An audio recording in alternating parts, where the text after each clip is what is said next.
ব্রহ্মা বললেন, যখন অনন্ত শক্তিশালী ভগবান গর্ভসমুদ্রে নিমজ্জিত পৃথিবীকে উদ্ধার করার জন্য লীলাচ্ছলে বরাহরূপ ধারণ করেছিলেন, তখন আদিদৈত্য হিরণ্যাক্ষ সেখানে এসে উপস্থিত হয়েছিল এবং ভগবান তাকে তাঁর দন্ত দ্বারা বিদীর্ণ করেছিলেন। সর্বপ্রথমে প্রজাপতি রুচির পত্নী আকুতির গর্ভে সুযোগ্য নামে পুত্র উৎপন্ন হয়েছিল। তারপর সুযোগ্য তার পত্নী দক্ষিণার গর্ভে সুযম প্রমুখ দেবতাদের উৎপাদন করেছিলেন। সুযম ইন্দ্রদেব রূপে ত্রিলোকের মহান দুঃখভার হরণ করেছিলেন। ব্রহ্মাণ্ডের দুঃখভার হরণ করেছিলেন বলে মানবজাতির পিতা স্বয়ম্ভুব মনু তাকে হরি নামে অভিহিত করেছিলেন। ভগবান তারপর কপিলদেব রূপে প্রজাপতি কর্দম এবং তার পত্নী দেবহূতির পুত্র রূপে 9 জন রমণী সহ অবতরণ করেছিলেন। তিনি তার মাতাকে আত্মজ্ঞান দান করেছিলেন, যার ফলে তিনি এই জন্মেই প্রকৃতির গুণরূপ পঙ্ক থেকে সম্পূর্ণরূপে বিধৌত হয়ে কপিলদেবের প্রদর্শিত পন্থায় মুক্তি লাভ করেছিলেন। অত্রি ঋষি সন্তান কামনা করে ভগবানের আরাধনা করেছিলেন এবং ভগবান তার প্রতি প্রসন্ন হয়ে তাকে প্রতিশ্রুতি দিয়েছিলেন, আমি আমাকে তোমার পুত্ররূপে দান করলাম। তার ফলে ভগবানের নাম দত্তাত্রেয় হয়েছিল। তাঁর শ্রী পাদপদ্মের পরাগ দ্বারা পবিত্র হয়ে যদু, হৈহয় আদি নৃপতিগণ ঐহিক ও পারলৌকিক ঐশ্বর্য লাভ করেছিলেন। বিভিন্ন লোক সৃষ্টি করার বাসনা করে আমি তপস্যা করেছিলাম এবং আমার প্রতি সন্তুষ্ট হয়ে ভগবান তখন চতুষ্ষণ রূপে আবির্ভূত হয়েছিলেন। পূর্বকল্পে প্রলয়ে আত্মতত্ত্ব বিনষ্ট হয়েছিল, কিন্তু চতুষ্ষণেরা তা এত সুন্দরভাবে বর্ণনা করেছিলেন যে মুনিগণ তা তৎক্ষণাৎ স্পষ্টভাবে দর্শন করতে সক্ষম হয়েছিলেন। তপশ্চর্যা এবং কৃচ্ছ সাধনের নিজস্ব পন্থা প্রবর্তনের জন্য তিনি ধর্মের পত্নী এবং দক্ষের কন্যা মূর্তির গর্ভে নর এবং নারায়ণ এই দ্বিবিধ স্বরূপে জন্মগ্রহণ করেছিলেন।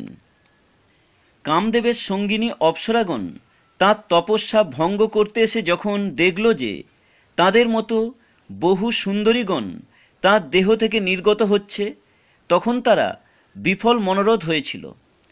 শিবের মতো মহাবলবান ব্যক্তিরা তাদের রোষযুক্ত দৃষ্টির দ্বারা কামকে দগ্ধ করতে পারেন, কিন্তু তাদের নিজেদের ক্রোধের প্রভাব থেকে মুক্ত হতে পারেন না। কিন্তু ক্রোধের অতীত ভগবানের অমল অন্তঃকরণে ক্রোধ কখনো প্রবেশ করতে পারে না। অতএব তার মনে কিভাবে কাম আশ্রয় গ্রহণ করবে?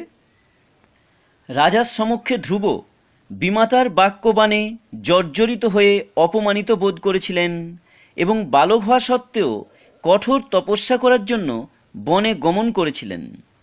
ভগবান তখন ধ্রুবের প্রতি প্রসন্ন হয়ে তাকে ধ্রুবলোক প্রদান করেন। উপরিস্থিত এবং অধস্থিত মহর্ষিগণ যাঁর স্তব করে থাকেন। মহারাজ বেন উৎপদগামী হয়েছিল এবং তখন ব্রাহ্মণদের ব্রজ্যকঠোর শাপ বাক্যে তাঁর পৌরুষ ও ঐশ্বর্য দগ্ধ হয়। সে নরকে পতিত হতে থাকলে ব্রাহ্মণদের প্রার্থনায় এবং তাকে পরিত্রাণ করার জন্য ভগবান পৃথু অবতারে তাঁর পুত্রত্ব স্বীকার করেন এবং সর্বপ্রকার শস্য পৃথিবী থেকে দহন করেন। মহারাজ নাভি এবং তাঁর পত্নী সুদেবীর পুত্ররূপে ভগবান আবির্ভূত হয়ে ঋষভদেব নামে পরিচিতি লাভ করেছিলেন। তিনি মনের সাম্যভাব লাভের জন্য জড় যোগ অনুশীলন করেছিলেন। এই অবস্থাকে পরমাংশ পদ বা মুক্তির চরম সিদ্ধ অবস্থা বলে মনে করা হয়, যে স্তরে জীব তাঁর স্বরূপে অবস্থিত হয়ে পূর্ণরূপে প্রশান্ত চিত্ত হয়। ভগবান আমার অনুষ্ঠিত যজ্ঞে হয়গ্রীব অবতার রূপে প্রকট হয়েছিলেন। তিনি সাক্ষাৎ যজ্ঞ এবং তার অঙ্গক্রান্তি সুবর্ণস্বরূপ। তিনি সাক্ষাৎ বেদ এবং সমস্ত দেবতাদের পরমাত্মা। যখন তিনি শ্বাস গ্রহণ করেছিলেন, তখন তার নাসারন্ধ্র থেকে সমস্ত মধুর বৈদিক স্তোত্র ধ্বনিত হয়েছিল। কল্পান্তে সত্যব্রত নামক ভাবী বৈপোষদ মনু দেখতে পাবেন যে মৎস্যাবতার রূপে ভগবান পৃথিবী পর্যন্ত সর্বপ্রকার জীবাত্মাদের আশ্রয়। কেননা কল্পান্তে প্রলয়বাড়ির ভয়ে ভীত হয়ে বেদসমূহ আমার মুখ থেকে নির্গত হয় এবং ভগবান তখন সেই বিশাল জলরাশি দর্শন করে উৎফুল্ল হন এবং বেদসমূহকে রক্ষা করেন। আদিদেব ভগবান কূর্মরূপ ধারণ করে অমৃত লাভের জন্য ক্ষীর সমুদ্র মন্থনকারী দেবতা ও দানবদের মন্থনদণ্ডস্বরূপ মন্দর পর্বত পৃষ্ঠে ধারণ করেছিলেন। সেই পর্বতের ঘূর্ণনের ফলে অর্ধনির্দিত অবস্থায় ভগবান কুণ্ডয়ন সুখ অনুভব করেছিলেন।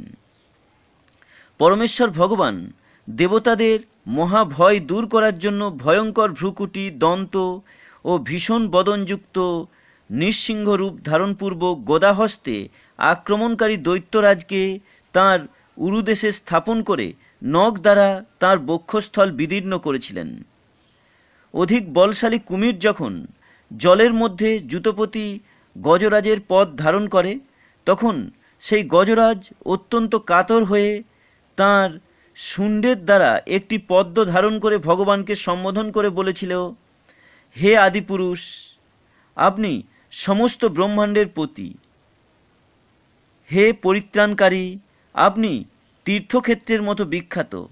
আপনার দিব্য নাম স্মরণ করা মাত্রই সকলে পবিত্র হয়, তাই আপনার নাম কীর্তনীয়।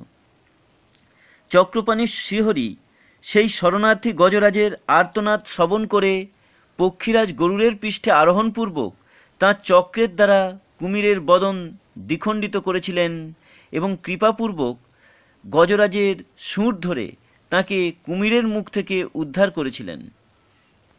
গুণাতীত ভগবান অদিতিপুত্র আদিত্যদের মধ্যে বয়সে সর্বকনিষ্ঠ হলেও গুণে সর্বাপেক্ষা শ্রেষ্ঠা ছিলেন।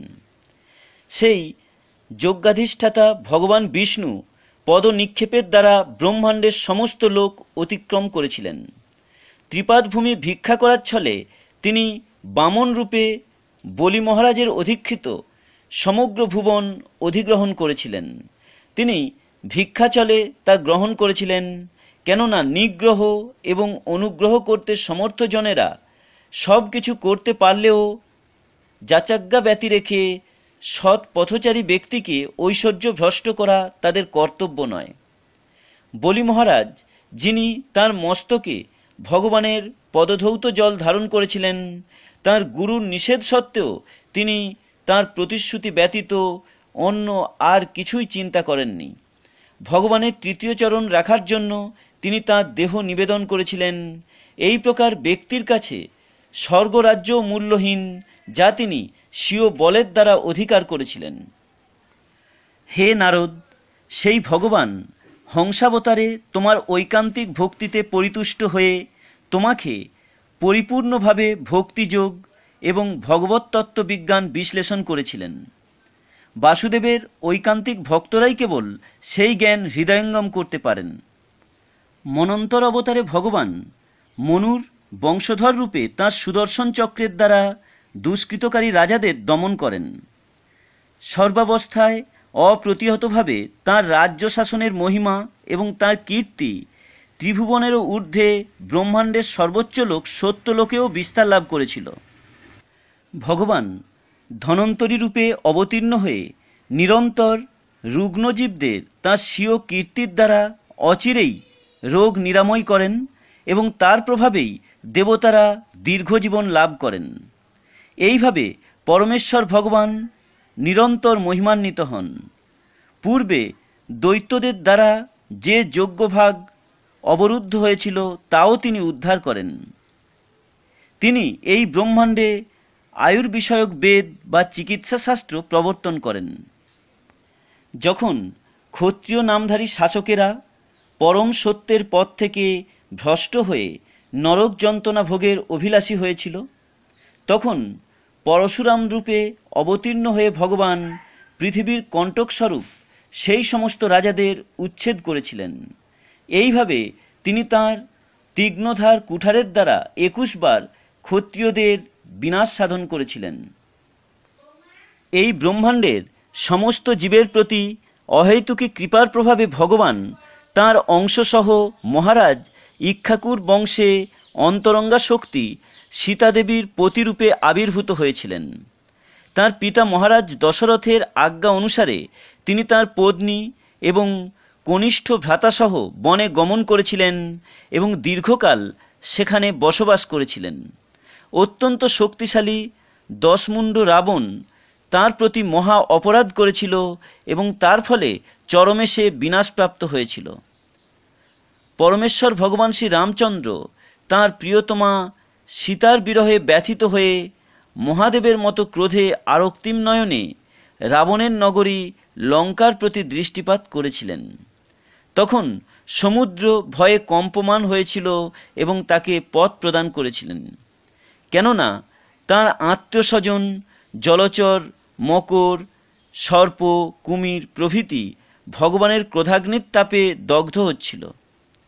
রাবণ যখন যুদ্ধ করছিল তখন তার বক্ষস্থলের সঙ্গে সংঘর্ষ হওয়ার ফলে দেবরাজ ইন্দ্রের বাহন ঐরাবত হস্তির দন্তরাজি ভগ্ন হয়েছিল এবং তাদের ভগ্ন অংশসমূহ ইতস্তত বিক্ষিপ্ত হওয়ায় দিকসমূহ আলোকিত হয়েছিল। রাবণ তখন তাঁর শক্তির গর্ভে গর্বিত হয়ে উভয় পক্ষের সৈন্যদের মধ্যে অট্টহাস্য করতে করতে বিচরণ করেছিল। কিন্তু শ্রী রামচন্দ্র সেই পরস্থি হরণকারী রাবণের সেই হাস্যকে তাঁর ধনুকে টঙ্কার মাত্রই প্রাণের সঙ্গে বিনাশ করেছিলেন। পৃথিবী যখন অসরূপ নৃপতিদের সৈন্যসমূহের দ্বারা ভারাক্রান্ত হয়েছিল তখন সে ভার অপনোদনের জন্য ভগবান তাঁর অংশসহ আবির্ভূত হন। সুন্দর কৃষ্ণবর্ণ কেশ দামসহ ভগবান তাঁর আদিরূপে আবির্ভূত হয়ে অলৌকিক কার্যকলাপ সম্পাদন করার জন্য তাঁর অপ্রাকৃত মহিমা বিস্তার করেন। তাঁর মহিমা কেউই যথাযথভাবে অনুমান করতে পারে না। শ্রীকৃষ্ণ যে পরমেশ্বর ভগবান সে সম্বন্ধে কোনো সন্দেহই নেই। মাতৃকরস্থিত ক্ষুদ্র শিশুরূপে বিশাল শরীরা পুতনা রাক্ষসীর প্রাণবধ, 3 মাসের শিশু অবস্থায় পদাঘাতে শকট ভঞ্জন, হামাগুড়ি দিয়ে গমনপূর্বক গগনস্পর্শী অতি উচ্চ অর্জুন বৃক্ষযুগলের অভ্যন্তরে প্রবেশ করে তাদের উৎপাটন, এই সমস্ত কার্য স্বয়ং ভগবান ছাড়া আর কার পক্ষে সম্ভব?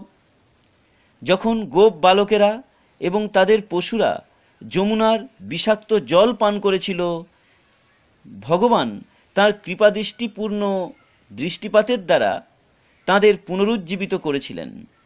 যমুনার জলকে বিশুদ্ধ করার জন্য তাতে ঝাঁপ দিয়ে তিনি খেলার ছলে বিষের তরঙ্গ উদ্গীরণকারী কালীয় নাগকে দণ্ডদান করেছিলেন। পরমেশ্বর ভগবান ব্যতীত কে এই প্রকার অসম্ভব কার্য সম্পাদন করতে পারে? কালীয় নাগকে দণ্ডদান করার পর সেই রাত্রেই যখন ব্রজবাসীরা নিশ্চিন্তে নিদ্রামগ্ন ছিলেন, তখন শুষ্ক পাতা থেকে বনে দাবানল প্রজ্বলিত হওয়ার জন্য ব্রজবাসীদের জীবন সংশয় হয়ে উঠলে ভগবান বলদেব সহ কেবলমাত্র তাঁর চক্ষু নিমীলন করার মাধ্যমে তাদের রক্ষা করেছিলেন। এমনই অলৌকিক ভগবানের কার্যকলাপ। গোপরমণী যখন প্রচুর রজ্জুর দ্বারা শ্রীকৃষ্ণকে বন্ধন করার জন্য চেষ্টা করতে লাগলেন, তাকে বন্ধন করার পক্ষে সে সমস্ত রজ্জুই অপর্যাপ্ত বলে প্রতিভাত হয়েছিল। অবশেষে হতাশ হয়ে সেই প্রয়াস ত্যাগ করলে শ্রীকৃষ্ণ ধীরে ধীরে জিম্ভন করার ছলে তাঁর মুখ বাদান করেছিলেন। তখন তার মা তার মুখের ভিতর সমস্ত ব্রহ্মাণ্ড দর্শন করে মনে মনে আশঙ্কিত হয়ে উঠেছিলেন এবং পুত্রের যোগমায়ার প্রভাবে তিনি ভিন্নভাবে আশ্বস্ত হয়েছিলেন। শ্রীকৃষ্ণ তাঁর পিতা নন্দ মহারাজকে বরুণ পাশের ভয় থেকে রক্ষা করেছিলেন এবং ময়দানবের পুত্র যখন গোপ বালকদের পর্বতের গুহায় আটক করে রেখেছিল তখন তিনি তাদের রক্ষা করেছিলেন। ব্রজবাসীরা যখন সারাদিন কঠোর পরিশ্রম করার ফলে রাত্রে গভীর নিদ্রায় মগ্ন হতেন, তখন শ্রীকৃষ্ণ তাঁদের চিৎ জগতের সর্বোচ্চ লোকে উন্নীত করে পুরস্কৃত করতেন। এই সমস্ত কার্যকলাপ অপ্রাকৃত এবং তা নিঃসন্দেহে শ্রীকৃষ্ণের ভগবত্তা প্রমাণ করে। বৃন্দাবনের গোপেরা যখন শ্রীকৃষ্ণের নির্দেশে ইন্দ্রের যজ্ঞ বন্ধ করে দিয়েছিলেন, তখন 7 দিন ধরে নিরন্তর মুষলধারায় বৃষ্টি হতে থাকলে বৃন্দাবন ভেসে যাওয়ার উপক্রম হয়েছিল। ব্রজবাসীদের প্রতি তাঁর অহেতুকী কৃপার প্রভাবে শ্রীকৃষ্ণ তখন 7 বছর বয়স্ক বালক হওয়া সত্ত্বেও ব্রজ পশুদের রক্ষা করার জন্য গোবর্ধন পর্বতকে 7 দিন একটি ছাতার মতো এক হাতে ধারণ করেছিলেন। ভগবান যখন শুভ্র চন্দ্রকিরণে উদ্ভাসিত নিশীতে বৃন্দাবনের বনে মধুর সঙ্গীতের দ্বারা ব্রজবধূদের কামপীড়া উদ্দীপিত করে রাসনৃত্য করতে উন্মুখ হবেন, তখন ধনাট্য কুবেরের অনুচর শঙ্খচূড় নামক দৈত্য সেই ব্রজরমণীদের হরণ করবে এবং ভগবান শ্রীকৃষ্ণ তখন তার ধর থেকে মস্তক ছেদন করবেন। প্রলম্ব, ধেনুক, বক, কেশী, অরিষ্ট, চানুর, মুষ্টিক, কুবলয়াপীর হস্তি, কংস, জবন, নরকাসুর এবং প্রৌণ্ডকের মতো অসুরেরা তথা শাল্যের মতো মহারথী, দ্বিবিধ বানর এবং বল্লল, দন্তবক্র, সপ্তবৃষ, সম্বর, বিদুরথ এবং রুগ্নি প্রমুখ প্রসিদ্ধ রাজাগণ এবং কাম্বোজ, মৎস্য, কুরু, সৃঞ্জয় এবং কেকেও প্রমুখ মহান যোদ্ধাগণ সাক্ষাৎ হরির সঙ্গে অথবা বলদেব, অর্জুন, ভীম ইত্যাদি নামে তাঁরই সঙ্গে প্রচণ্ড যুদ্ধ করবে।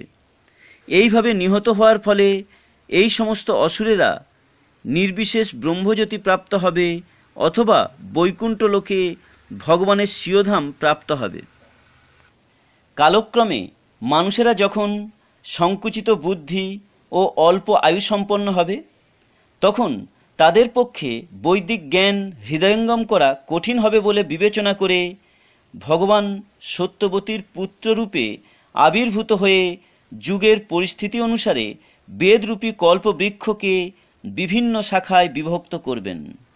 নাস্তিক অসুরেরা বৈদিক বিজ্ঞানে অত্যন্ত দক্ষ হয়ে মহাবিজ্ঞানী ময়দানব কর্তৃক নির্মিত মহাকাশ যানে চড়ে গগনমার্গে অদৃশ্যভাবে বিচরণ করবে।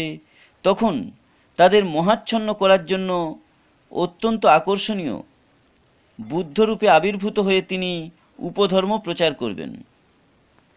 তারপর কলিযুগের শেষে যখন তথাকথিত সাধু এবং উচ্চতর 3 বর্ণের সম্ভ্রান্ত ব্যক্তিদের গৃহেও ভগবানের কথা আলোচনা হবে না এবং যখন রাষ্ট্রের শাসন ব্যবস্থা জনসাধারণ কর্তৃক নির্বাচিত শূদ্র অথবা তার থেকেও নিকৃষ্ট স্তরের মানুষদের হাতে ন্যস্ত হবে এবং যখন সাহা, সোধা, বসট ইত্যাদি বৈদিক মন্ত্র আর শোনা যাবে না, তখন ভগবান পরম দণ্ডদাতা রূপে আবির্ভূত হবেন। সৃষ্টির প্রারম্ভে তপস্যা, আমি এবং প্রজাপতি, তারপর স্থিতির সময়ে বিষ্ণু, নিয়ন্ত্রণের ক্ষমতা সমন্বিত দেবতাগণ এবং বিভিন্ন লোকের রাজাগণ এবং সংহারকালে অধর্ম, রুদ্র এবং ক্রোধী নাস্তিক ইত্যাদি এরা সকলেই বহু শক্তিধারী ভগবানের শক্তির বিভিন্ন প্রতিনিধি। শ্রী বিষ্ণুর পরাক্রম কে সম্পূর্ণরূপে বর্ণনা করতে পারে? কোনো বৈজ্ঞানিক ব্রহ্মাণ্ডের সমস্ত পরমাণু গণনা করে থাকতে পারে, কিন্তু তার পক্ষেও বিষ্ণুর বীর্য গণনা করা সম্ভব নয়, কেননা তিনি তাঁর ত্রিবিক্রম অবতারে এই ব্রহ্মাণ্ডের সর্বোচ্চ লোক 70 লোকেরও ঊর্ধ্বে প্রকৃতির 3টি গুণের সাম্য অবস্থা পর্যন্ত তাঁর পদবিক্ষেপ করেছিলেন এবং তার ফলে সমস্ত ব্রহ্মাণ্ড কম্পমান হয়েছিল। আমি বা তোমার অগ্রজ মুনিগণ শক্তিশালী পরমেশ্বর ভগবানকে পূর্ণরূপে জানতে পারি না, সুতরাং আমাদের পরে যাদের জন্ম হয়েছে তারা কিভাবে তাকে জানবে?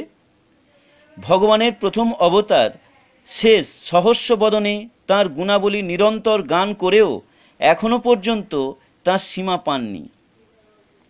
যারা নিষ্কপটে পরমেশ্বর ভগবানের শরণাগত হয়েছেন তারা ভগবানের বিশেষ কৃপার প্রভাবে দুস্তর ভবসমুদ্র উত্তীর্ণ হতে পারেন এবং ভগবানকে জানাতে পারেন। কিন্তু যারা কুকুর শিগালের ভক্ষ এই জড়দেহটির প্রতি আসক্ত তারা কখনোই তা পারে না। হে নারদ, যদিও ভগবানের শক্তি অজ্ঞেয় এবং অপরিমেয়, তথাপি তাঁর শরণাগত হওয়ার ফলে আমরা জানি কিভাবে তিনি তাঁর যোগমায়ার দ্বারা কার্য করেন। এইভাবে ভগবানের শক্তি তুমি, ভগবান শিব, দৈত্যশ্রেষ্ঠ প্রহ্লাদ, স্বয়ম্ভুব মনু, তাঁর পত্নী শতরূপা, মনু সন্তান প্রিয়ব্রত, উত্তানপাদ, আকুতি, দেবহূতি, প্রসূতি, প্রাচীন বহি, ঋভু, বেনের পিতা অঙ্গ, মহারাজ ধ্রুব, ইক্ষ্বাকু, ঐল, মুচুকুন্দ, মহারাজ জনক, গাধি, রঘু, অম্বরীশ, সগর, গয়, নাহুস, মান্ধাতা, অর্লোক, শতধনু, অনু, রন্তিদেব, ভীষ্ম, বলি, অমূর্তরয়, দিলীপ, সৌভরী, উতঙ্ক, শিবী, দেবল, পিপ্পলাদ, সারস্বত, উদ্ধব, পরাশর, ভূরিসেন, বিভীষণ, হনুমান, সুখদেব গোস্বামী, অর্জুন, অরিষ্টসেন, বিদুর, শ্রুতদেব ইত্যাদি ব্যক্তিরা অবগত আছেন। শুদ্ধ ভক্তের শরণাগত হওয়ার ফলে এবং ভক্তিযোগে তাঁদের পদাঙ্ক অনুসরণ করার ফলে স্ত্রী, শূদ্র, হুন, শবর আদি পাপজীবীরাও এমনকি পশু পাখিরা পর্যন্ত ভগবত তত্ত্ববিজ্ঞান অবগত হয়ে মায়ার মোহময় বন্ধন থেকে মুক্ত হতে পারে। ব্রহ্ম উপলব্ধি শোকরহিত অসীম আনন্দে পূর্ণ, তা অবশ্যই পরম পুরুষ ভগবানের পরম পদ। তিনি নিত্য ক্ষোভরহিত এবং অভয়। তিনি জড় পদার্থের বিপরীত পূর্ণ চেতনময়, নির্মল এবং ভেদরহিত। তিনি সমস্ত কারণ এবং কার্যের পরম কারণ। তাঁর সকাম কর্মের উদ্দেশ্যে জড় অনুষ্ঠানের প্রয়োজন হয় না এবং মায়া তার সামনে অবস্থান করতে পারে না। এই প্রকার অপ্রাকৃত অবস্থায় জ্ঞানী অথবা যোগীদের মতো কৃত্রিমভাবে মনকে সংযত করার, মনোধর্মপ্রসূত জল্পনা কল্পনা করার অথবা ধ্যান করার প্রয়োজন হয় না। ঠিক যেমন বর্ষার নিয়ন্ত্রণকারী দেবরাজ ইন্দ্রকে জল পাওয়ার জন্য কূপ খনন করার কষ্ট করতে হয় না। যা কিছু মঙ্গলময় সে সবেরই পরম প্রভু হচ্ছেন পরমেশ্বর ভগবান। কেননা জড় অথবা চিন্ময় অস্তিত্বে জীবদের সমস্ত কার্যের ফল তিনিই প্রদান করেন। তাই তিনি হচ্ছেন পরম উপকারী। প্রতিটি জীবই জন্মরহিত, তাই দেহের অভ্যন্তরে বিরাজমান বায়ুর মতো আত্মার বা জীবের অস্তিত্ব জড়দেহের বিনাশের পরেও বর্তমান থাকে। হে পুত্র, আমি তোমাকে সংক্ষেপে পরমেশ্বর ভগবানের তত্ত্ব বর্ণনা করলাম, যিনি হচ্ছেন এই প্রকাশিত জগতের স্রষ্টা। সেই পরমেশ্বর ভগবান হরি বিনা এই ব্যক্ত এবং অব্যক্ত জগতের আর অন্য কোনো কারণ নেই। হে নারদ, এই ভগবততত্ত্ব বিজ্ঞান শ্রীমদ্ভাগবত পরমেশ্বর ভগবান সংক্ষেপে আমাকে বলেছিলেন। এই ভাগবত তত্ত্ব বিজ্ঞান হচ্ছে তার বিভিন্ন শক্তির সমন্বয়ের বর্ণনা। তুমি এই বিজ্ঞান সম্প্রসারিত করো, নিষ্ঠা সহকারে এই ভগবত তত্ত্ব তুমি বর্ণনা করো, যাতে মানুষ সমস্ত জীবের পরমাত্মা এবং সমস্ত শক্তির পরম উৎস পরমেশ্বর ভগবান শ্রী হরির প্রতি অপ্রাকৃত ভক্তি লাভ করতে পারে।